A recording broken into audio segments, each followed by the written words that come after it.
¿Dónde estás vos, Keylor? Yo soy del Roble de Punta Arenas. Pero estás ahí en el Roble hoy, ahorita. Ujú, ujú. Y no llueve. Ya ratico, llueve como por raticos. Ya. Puchica, es que aquí en el Valle Central es una cosa, es una llovedera de locos. Bueno, y las 2 últimas semanas que pasé allá en la finquilla mía, de ahí eran unos baldazos increíbles. Y aquí es nada más como un rato y ya después se calma. Ajá. Decime una cosa, el Roble es donde está el super, ¿verdad? Ah, mega super servicio. Sí, que uno viene de Caldera y se mete ahí a la derecha, ¿verdad? En la primera Eh, entrada.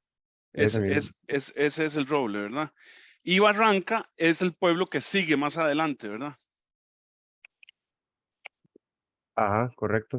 Va el Roble, Barranca, cruzo Barranca y ya después ahí hasta Esparza. Ajá. Y el Roble y Barranca se unen por dentro, o sea, hay carretera entre los dos pueblos. No, es que es lineal, por decirlo así. Digamos, ya hasta cierto punto ya no es el Roble, sino que ya sigue Barranca. Y Ah, ahí ok. va, Ah, bueno, por eso, pero hay una calle interna, o solo la calle, Interamericana. solo Interamericana. Ah, ok, ok, ok.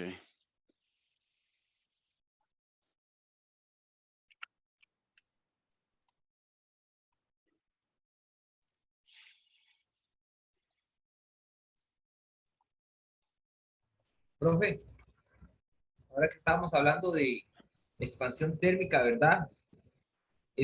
Para lo que fue la construcción de la carretera Cañas-Liberia, ahí se hicieron muchos puentes Sí, correcto. y en esos puentes ellos dejan un espacio entre la carretera y el puente, un espacio mínimo, pero lo dejan y creo que es para eso, para el momento en que se En trate de efecto. expandir el puente. Ahora Entonces, íbamos a hablar de vamos, eso. Bueno, vos te adelantaste, pero sí, ahora vamos a hablar de la expansión térmica y de los esfuerzos térmicos, ¿verdad? Entonces hay esfuerzos por fuerzas y esfuerzos por expansión térmica. Entonces, vamos a eso. Ok, entonces sigamos. Vamos a ver, vamos por aquí.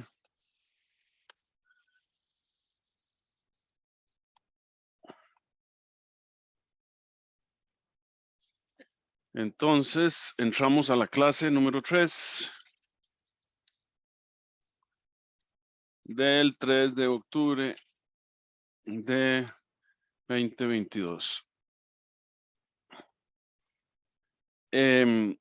Ok, entonces, ¿por dónde íbamos? Expansión térmica, ujú, relación entre alfa y beta, ajá, caso especial del agua,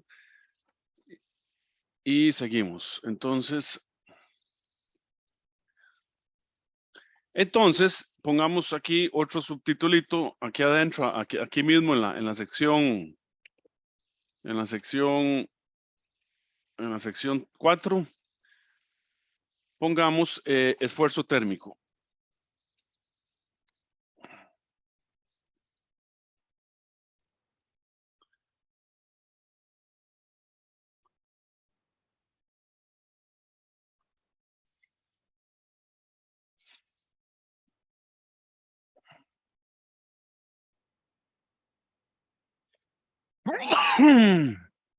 Ok, entonces vamos a hablar de ciertos conceptos fundamentales en ingeniería. Hay varios esfuerzos que se dan en las estructuras. En las estructuras, este es un elemento estructural, ¿ok? En las estructuras, yo puedo jalar esto y entonces someto a este elemento estructural a tensión, ¿ok? Yo puedo comprimir esto, ¿verdad? Y entonces hago esfuerzo una mano contra la otra y hago esfuerzo de compresión. O sea, trato de comprimir el elemento estructural. ¿Ok? Hago esfuerzo, si quiero cortarla, digamos que una fuerza, esta mano mía jala para abajo y esta otra mano mía jala para arriba. Entonces esto se llama esfuerzo cortante. ¿Ok? Y por último está el esfuerzo torsional, que no se ve en las estructuras de concreto, excepto en los temblores. Y sí se ve mucho en la maquinaria rotativa, por ejemplo, en las barras de transmisión de los carros, de los camiones, etcétera, que es cuando yo trato de torsionar, hacer como una hélice esto, no sé, que yo creo que no se ve bien, así, ¿verdad? Así. O sea, hago mi mano esta para este lado y esta para el otro lado. Entonces, se hace como, ¿se acuerdan de los refrescos Squirt? Una botella verde. Sí. ¿Verdad? Que tenía como una espiral. Bueno, esa imagen es la imagen de un esfuerzo torsional. ¿Ok? Bueno, ¿se me está viendo la pizarrita o compartí otra pantalla? No, sí, sí Se está Se ve, bien. se ve. Ok, entonces, los cambios de temperatura, como cambian linealmente y volumétricamente, entonces también pueden provocar esfuerzos de compresión o esfuerzos de tensión, ¿verdad? Que es precisamente lo que nos estaba hablando Diego. Cuando el puente se calienta por efecto del sol, de la radiación, el puente se expande. Entonces le dejan lo que le llaman en ingeniería la junta expansiva, que es esa abertura que hay entre el puente y la carretera. Esa abertura puede ser de 10 a 15 centímetros. ¿Ok? Es una abertura así. Entonces, cuando el puente a las 12 del día se ha calentado mucho, el puente se acerca a la carretera y la carretera se acerca al puente. Ambos, porque ambos se expanden. Lo que pasa es que el puente tiene un coeficiente de expansión volumétrica y lineal diferente al de la carretera. Pero entonces ponen la junta expansiva, que es una parte de metal que tiene suelta una parte. Entonces, el puente corre debajo de la junta expansiva y se mueve, y como está suelta, está soportada de un lado, de este lado, digamos de la carretera, pero no está soportada en el puente. Entonces el puente se desliza. Cuando se expande, se desliza y se acerca a la carretera. Cuando se contrae, porque se enfría en la noche, se aleja de la carretera. ¿Ok? Lo mismo ocurre en las líneas del tren. Si ustedes han sido observadores, verán que las líneas del tren están así.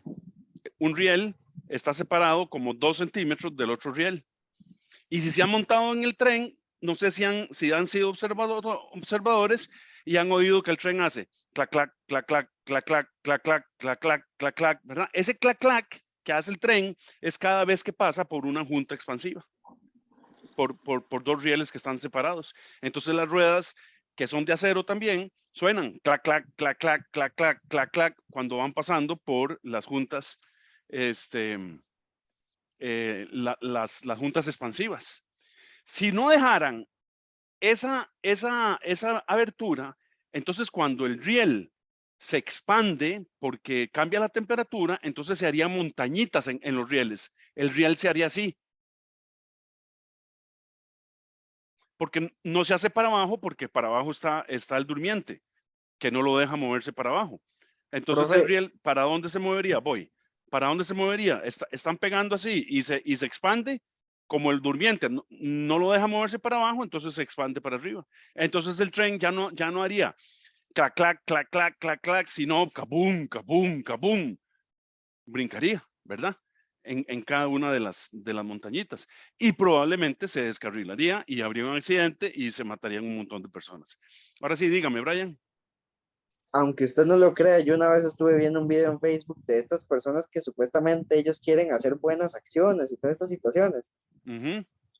Entonces fueron a una hora en el que el tren estaba deshabilitado y empezaron a rellenar todos esos espacios que empezaron a dejar entre los rieles. No puede ser.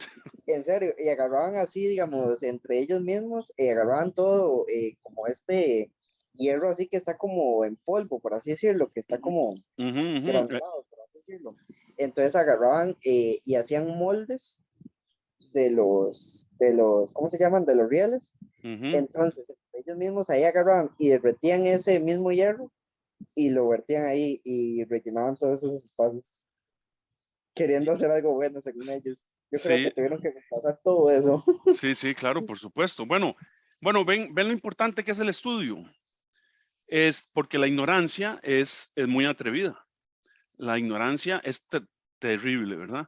Entonces, gracias al estudio es que uno no hace tonteras. Por ejemplo, en física usted aprende, en física 1 usted estudia lo del coeficiente de fricción estática y coeficiente de fricción dinámica. Entonces usted sabe que si usted frena hasta trabar las llantas, el coeficiente de fricción dinámica disminuye y usted en vez de frenar al máximo, el carro se desacelera menos. No es que no frene, no, pero la desaceleración es menos. Entonces uno trata de no trabar las llantas. Y eso es lo que hace el ABS en los carros. El ABS es un sistema moderno que monitorea la presión en los discos. Claro, tienen que ser frenos de disco porque en frenos de tambor no sirve. Entonces monitorea que la presión de frenado sea la misma en las 4 llantas para que el carro nunca patine, sino que vaya siempre con coeficiente de fricción estático. ¿Ok? A mí me pasó hace poquito, por eso ya le mandé a traer el ABS al carro que se le había dañado. A mí me pasó que el carro venía así, ¿verdad?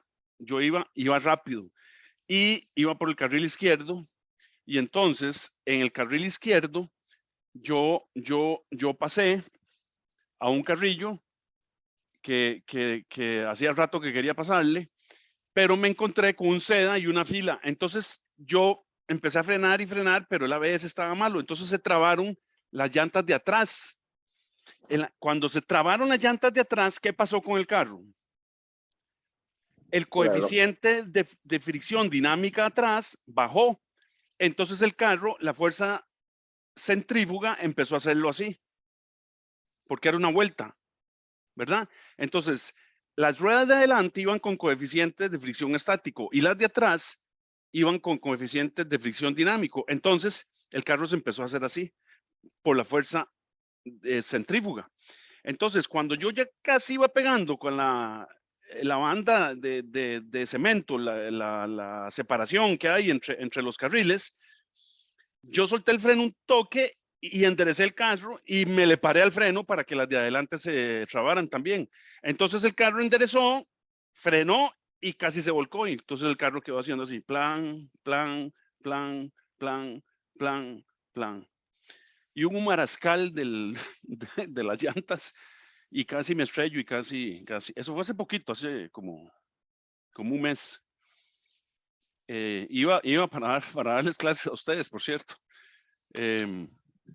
Profe, ¿usted sabe qué hijo de pucho hubiese sido de eso? Qué madre. Sí, lo que más me impresionó de veras, muchachos, porque eso fue algo milagroso, fue la frialdad con la que yo actué. O sea, actué como que si fuera un campeón de carreras de autos y que sabía manejar como que si fuera Profe, Fittipaldi, ¿verdad? Ni profe, siquiera me inmuté. profe, eso le iba a decir.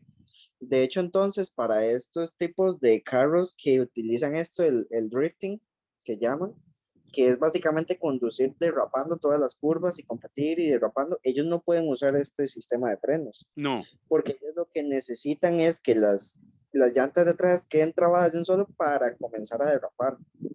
es correcto. Ah, ok. Sí, cuando usted frena atrás, tal vez ellos no lo saben porque no han estudiado física, pero sí por práctica lo aprenden. Cuando usted va cruzando así, ¿verdad? En esta dirección, el carro, y atrás usted lo traba, entonces el carro le hace así, porque rastrilla. Estas van con coeficiente estático y estas van con coeficiente dinámico. Entonces el carro tiende a rotar con respecto a su centro de gravedad. Entonces por eso es que ellos hacen así, sueltan el freno, hacen así, sueltan el freno, hacen así, etcétera. ¿Verdad? Pero Sí, el centro de gravedad está más aproximado hacia el frente por el motor, el peso del motor. Entonces, por eso es que la parte de atrás se desplaza más rápido. es exactamente. En mi caso era un pickup. Entonces imagínense cómo iba la batea de rápido a pegar contra la barda de concreto. Cuando yo vi Sí. la barda de concreto casi que a 2/4, entonces yo enderecé el carro y me paré en el freno y entonces ahí sí ya el carro paró. ¿Verdad? Pero yo les apuesto lo que ustedes quieran, que los que venían atrás dijeron, y qué mae más gato, ese mae seguro compite en Indianápolis o lo que sea. Y yo en realidad, fueron reacciones casi que instintivas por todo el conocimiento de física que yo tengo, pero nada más. No es que yo sea un super piloto, no. Simplemente yo dije, ay, coeficiente de dinámica. No, claro, lo pensé, ¿verdad? Nada de estar diciendo eso uno, ¿verdad? Pero atrás voy a pegar contra la baranda. Esto hay que corregirlo. Y entonces lo corregí. Pero bueno, aquí estamos, vivitos y dando clases. Ok, sigamos entonces. Entonces el esfuerzo térmico se da, ¿verdad? Entonces decimos, los cambios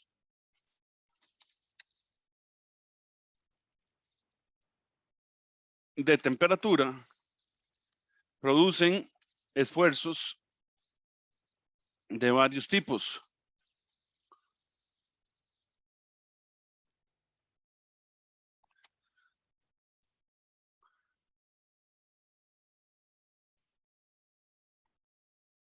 De tensión, si el esfuerzo tiende a estirar la pieza, y de compresión, si el esfuerzo tiende a comprimir la pieza. Entonces, consideremos que tenemos una pieza y la temperatura disminuye. Entonces, vean, siempre en ingeniería, ¿verdad? Como les he dicho, o en física, es muy conveniente los dibujitos. Los dibujitos son súper útiles. Entonces, supóngase que usted tiene una pared aquí, ¿verdad? Y que tiene otra pared aquí. Y que usted tiene un elemento estructural entre las paredes. O sea, usted tiene, uniendo las paredes, un elemento estructural aquí.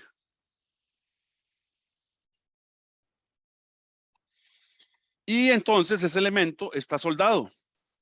Entonces ese elemento está soldado aquí. Soldan aquí, soldan aquí, soldan aquí.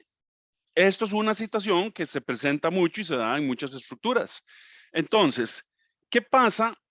¿Qué pasa cuando la temperatura disminuye? Que este elemento, el elemento rojo, tiende a comprimirse, a contraerse. Entonces, ¿qué le hace la estructura grande? Lo jala para afuera, ¿verdad? Entonces, cuando se comprime, esta pared que no se mueve, jala el elemento para allá y esta otra pared jala el elemento para allá. ¿Por qué? Porque el elemento del centro se quiere contraer y la pared de la cual está soldado está quieta. Y entonces le dicen, no, usted se queda aquí. Entonces se produce un esfuerzo de tensión. ¿Qué pasa si el elemento está aquí, el mismo elemento,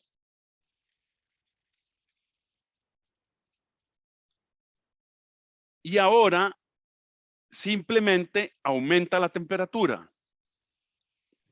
Comienza a expandirse. Exacto, se expande. ¿Y qué le dice la pared grande? No se expanda más.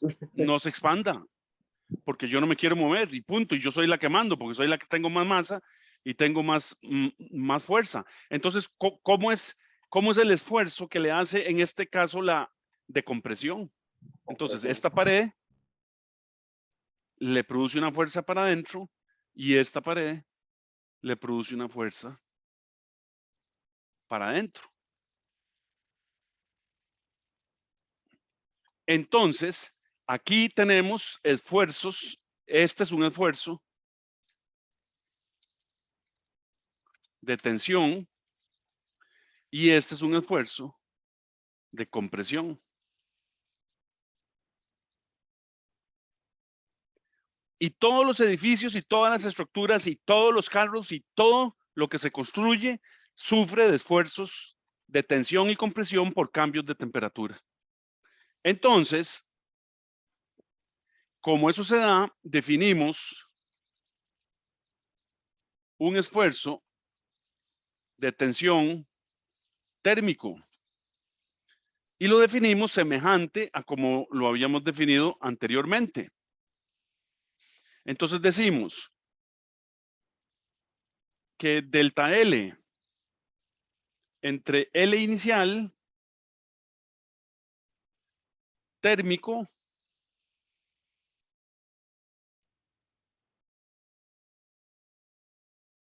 es igual a alfa por delta T. Así de simple. Y además hay esfuerzos por tensiones, ¿ok? O esfuerzos por otras fuerzas. Y entonces se define, eso ya se vio en física 1, el módulo de Young, ¿verdad? Que por definición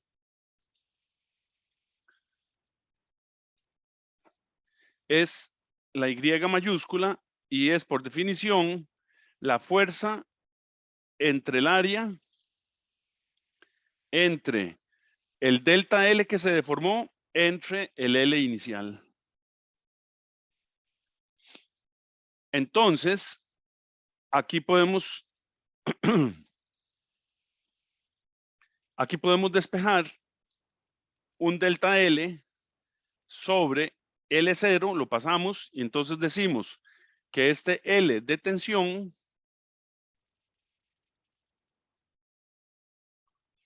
es igual a F entre A por el módulo de Young.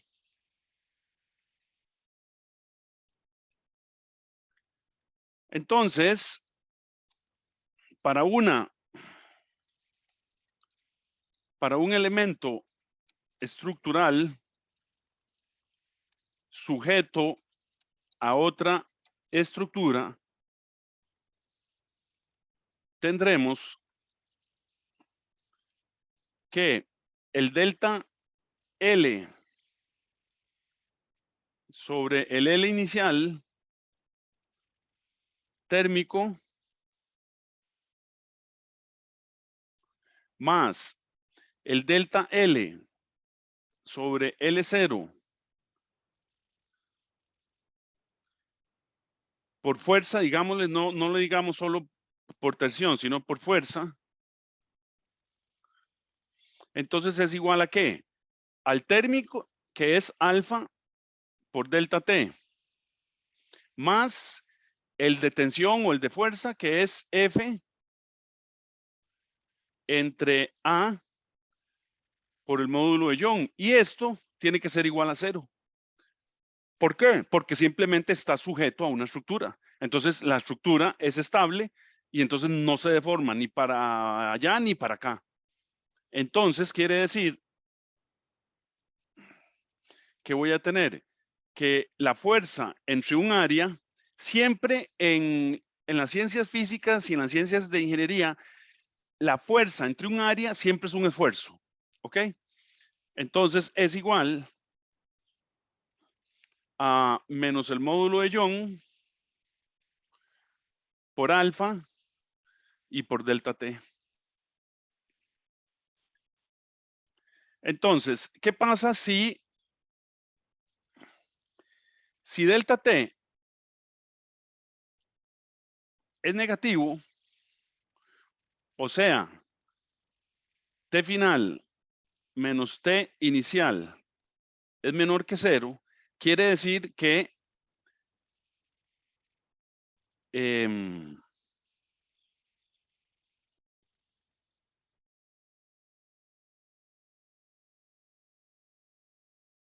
si eso es negativo, entonces, digamos, si este fue la temperatura final fue 10 y la inicial era 20, ¿verdad? Entonces, esto es menos 10, ¿verdad? Es menor que 0. Entonces, aquí lo que pasó fue que la estructura se enfrió. Entonces, esto da negativo, esto da positivo, y entonces un esfuerzo positivo, F sobre A, es mayor que 0. Y entonces implica un esfuerzo. Es que aquí me sale muy mal la letra mía. Entonces, por eso no me gusta escribir. Esto es un esfuerzo de tensión. Ahora, si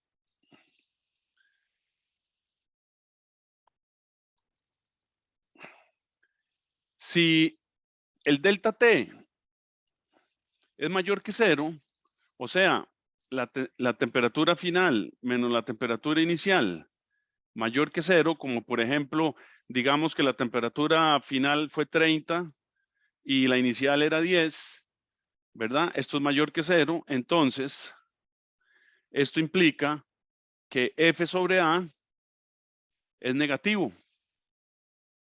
Y entonces esto implica un esfuerzo de compresión.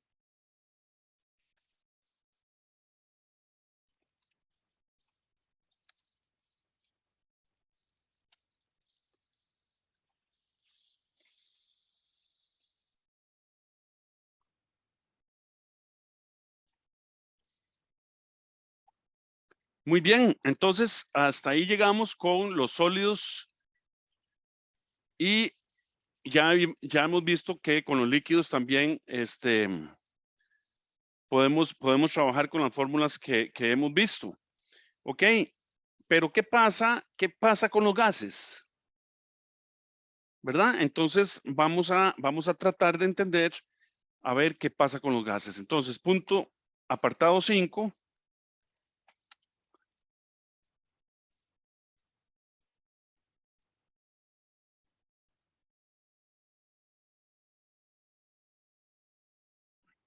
Descripción macroscópica de un gas ideal.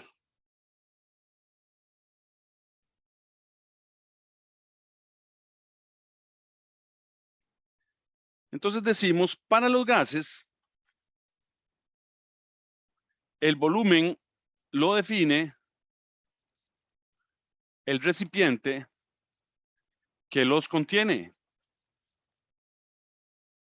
O sea, que no se puede decir que exista un volumen inicial.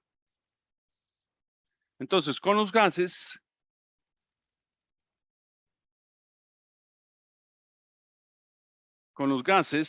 se desarrolla la concepción de ecuación de estado.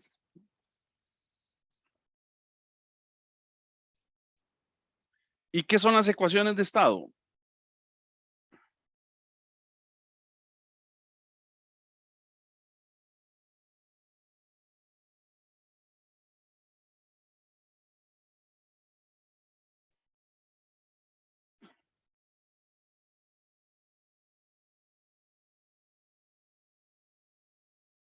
Decimos que son ecuaciones que relacionan las variables físicas de la presión, el volumen y la temperatura.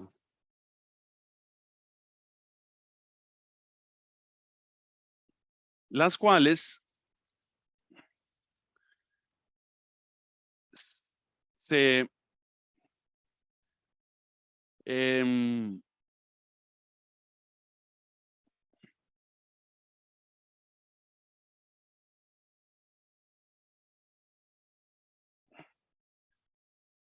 a ver, las cuales son dependientes unas de las otras.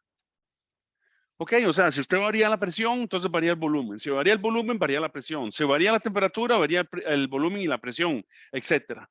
Entonces, claro, como en los sólidos y en los líquidos, nosotros podemos medir el volumen inicial, entonces no hay problema porque aplicamos las ecuaciones de expansión lineal o expansión volumétrica. Entonces no hay problema porque en los sólidos y en los líquidos podemos medirlos, ¿verdad? Pero ¿qué pasa con los gases? De ahí que los gases no, el gas usted lo pone en un recipiente y el gas ocupa todo es el volumen del recipiente. Entonces no hay volumen inicial, no hay volumen nada. O sea, hay un volumen que depende de la presión y la temperatura. ¿Ok? Entonces, se ha descrito una ecuación que, que me describe muchos gases en un rango de presiones y densidades y que describe bien el comportamiento del gas.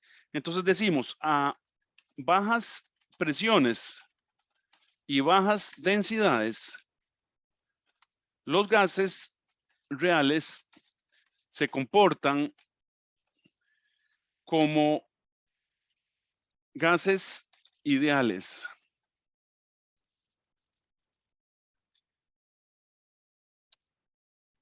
Y los gases ideales son un concepto que solo existe en nuestras cabezas. ¿Ok? No se les ocurra decir nunca que el gas ideal existe. Y el gas ideal es dentro del modelo que estamos desarrollando, así le llamamos gas ideal, porque cumple con una cierta ecuación. ¿Ok? Entonces, los gases reales, bajo ciertos rangos de presión y de densidad y de temperatura, cumplen con esa ecuación. Entonces se le llaman, cuando están dentro de ese rango, se le llaman gases ideales. Ok, pero el gas ideal no existe, no existe. Es una, es una abstracción de los científicos. Entonces, los gases ideales son un concepto que solo existe en nuestras cabezas, que cumplen la ecuación de estado de los gases ideales. El gas ideal no existe en la naturaleza. Simplemente es un concepto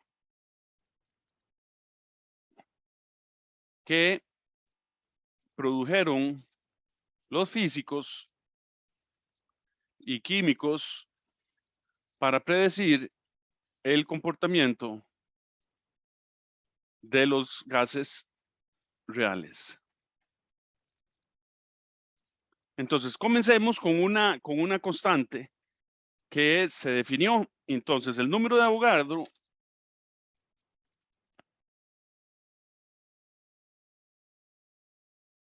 se definió como, y en realidad se calcula en los laboratorios, ¿verdad? Y entonces la aproximación mejor que hay actualmente es que el número de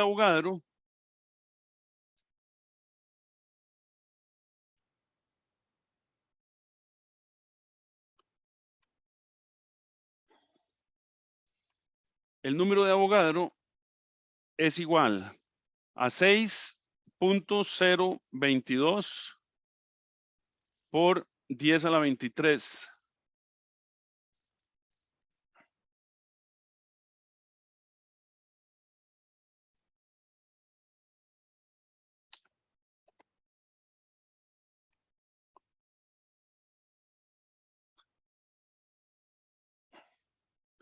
10 a la 23 partículas.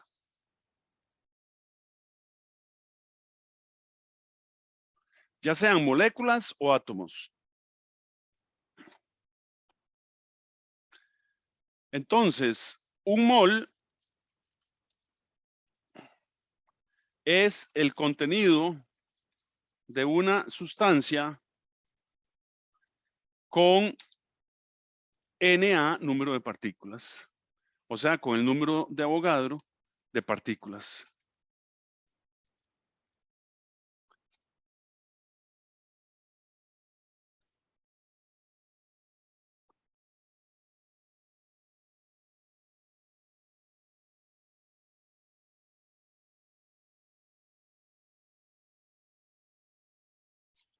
Entonces, sí, voy, es que fue un dedazo. Entonces, podemos decir que el número de moles, entonces, es igual a la masa que tenemos de la sustancia entre la masa molar, M mayúscula. Entonces, esto que está aquí es la masa. Y esto que está aquí es la masa molar, o sea, la masa de un mol, que se mide en... la masa se mide en gramos o en kilogramos. Y la masa molar en gramos por mol. Entonces, los gramos se van con los gramos y quedan el número de moles. Pero eso es todo, no hay que complicarse. Simplemente se definió que el número de Avogadro es el número de partículas que hay en un mol de una sustancia. ¿Ok? Y entonces el número de moles se define como la masa que tengo de esa sustancia entre la masa molar. ¿Qué es la masa molar? La masa que tenemos en gramos o en kilogramos por mol. Cada sustancia se le ha medido su masa molar. En algunas tablas se llama peso molecular, pero en realidad no es peso molecular. ¿Ok? Es la masa molar. Por eso es que está mal dicho peso molecular. Entonces, grábenselo en la cabeza, se debe decir masa molar. O sea, esa es la masa que tiene un mol de esa sustancia. Entonces, experimentalmente,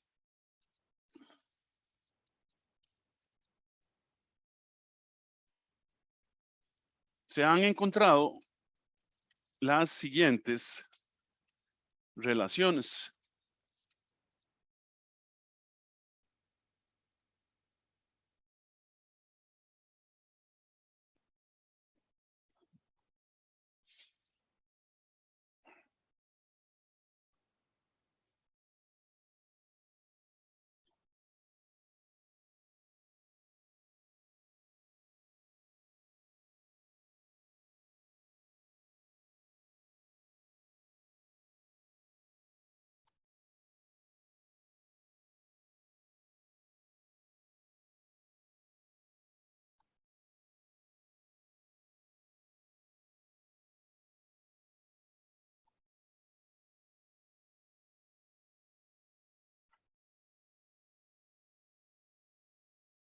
Entonces, experimentalmente hemos encontrado, primero,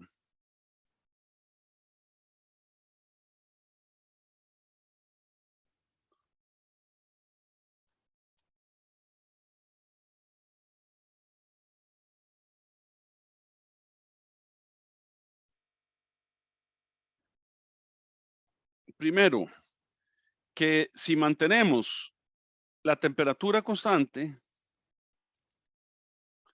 entonces se ha descubierto que la presión es proporcional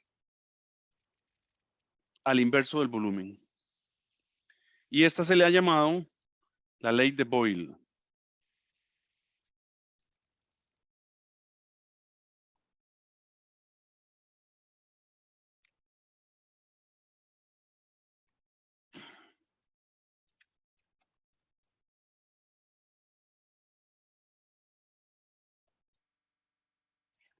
Segundo, se ha encontrado en los laboratorios también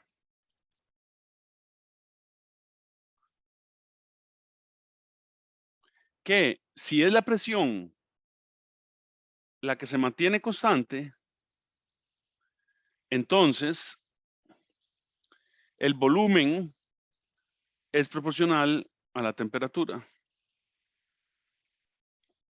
Profe, esa P que está ahí es presión. Sí. Y esta se le llama la ley de Charles.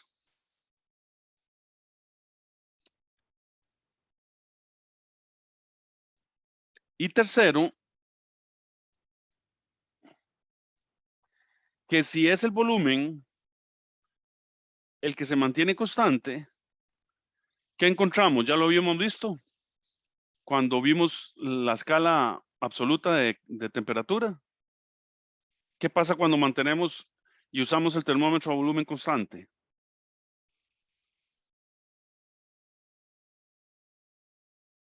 ¿Mm? Esa es la de Gay-Lussac, ¿verdad, profe? Sí, esa es la de Gay-Lussac. ¿Y qué pasaba?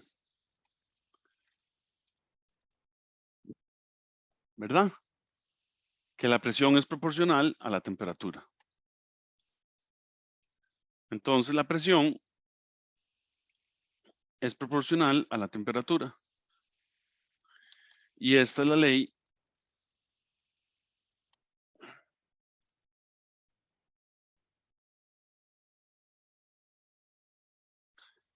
de Gay-Lussac. Y las tres anteriores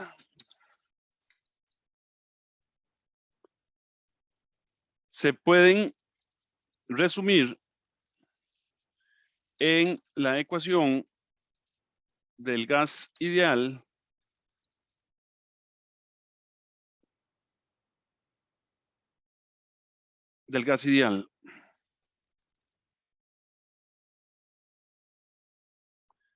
¿verdad? Entonces decimos que P contra V, P por V es igual a N R T.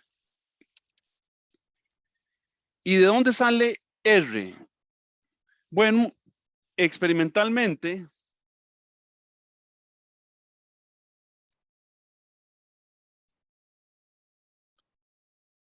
se ha encontrado que cuando la presión es baja, tenemos lo siguiente.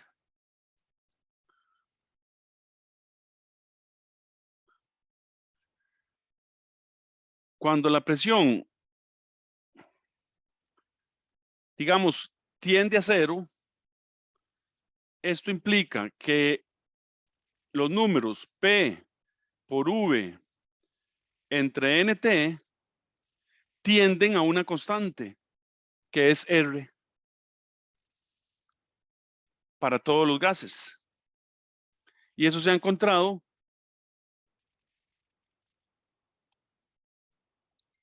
para todos los gases con los que se realiza el experimento.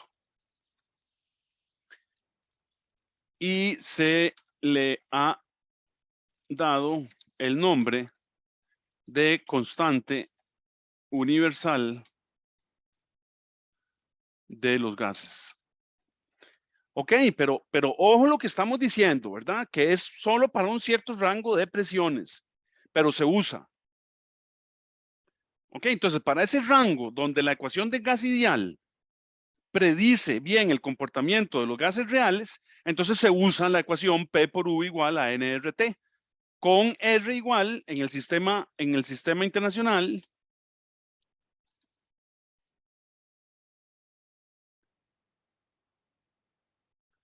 R es igual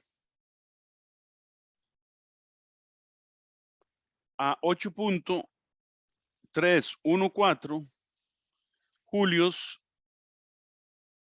por mol y Kelvin.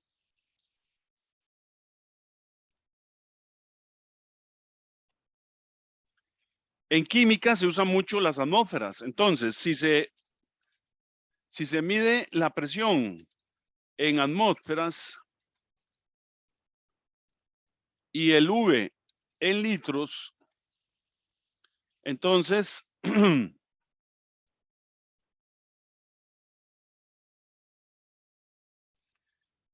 esto implica que R toma el valor de 0.08206 litros por atmósfera entre mol Kelvin.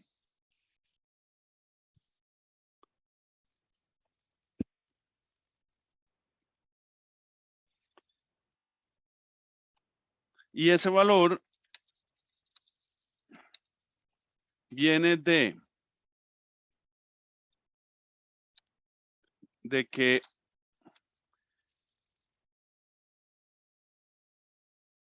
a presión atmosférica, a una presión igual a la presión atmosférica y una temperatura de 0 grados centígrados, o sea, 273 kelvins, tenemos que el volumen de cualquier gas es 22.4 litros para cualquier gas. ¿Cómo se sabe eso? Experimentos, muchachos, experimentos.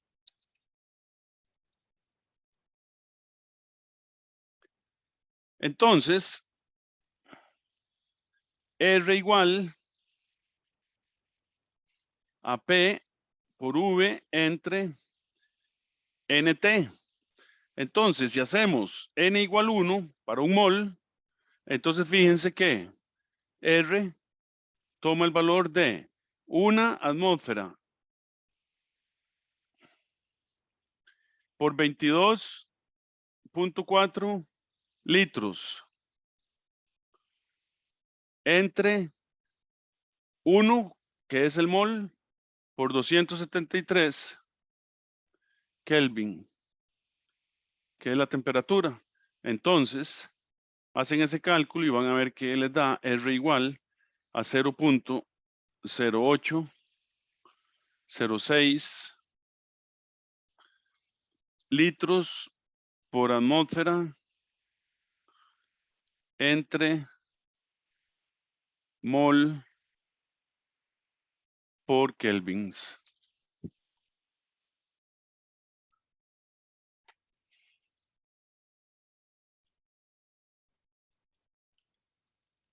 Y otra cosa, vamos a definir la constante de Boltzmann. En general, podemos escribir P por V igual a N RT. Entonces, N lo podemos escribir como el número de partículas entre, ya lo vimos, entre el número de Avogadro por R y por T.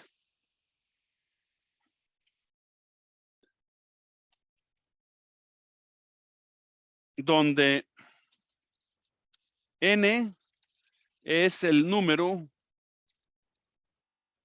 total de partículas. Entonces, esto lo podemos arreglar así.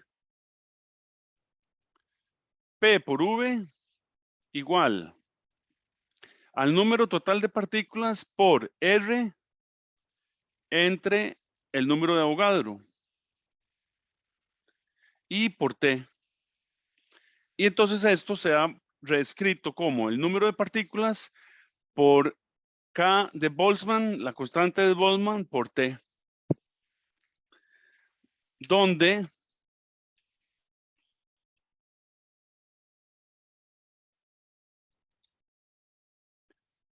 K sub B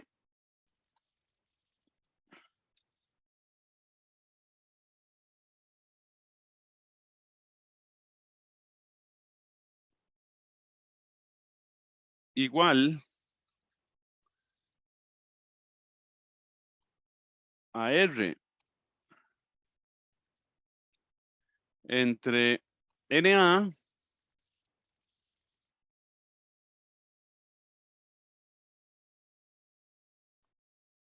se le llama la constante de Boltzmann.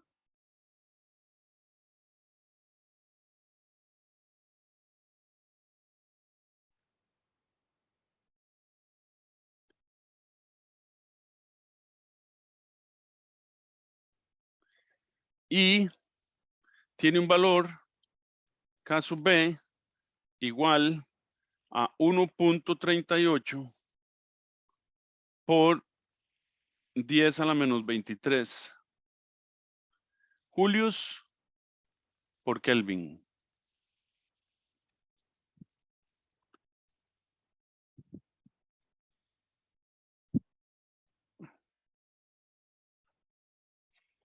Y ya vamos a ver después, cuando veamos la teoría cinética de los gases y el teorema de la equipartición, por qué es que se le llamó K sub B y por qué Boltzmann se metió y la definió así. Y entonces, van a ver qué bonitos resultados da la teoría cinética de los gases y el teorema de la equipartición de la energía. Bueno, último recreo para pasar a la última clase y quedar al día con la materia.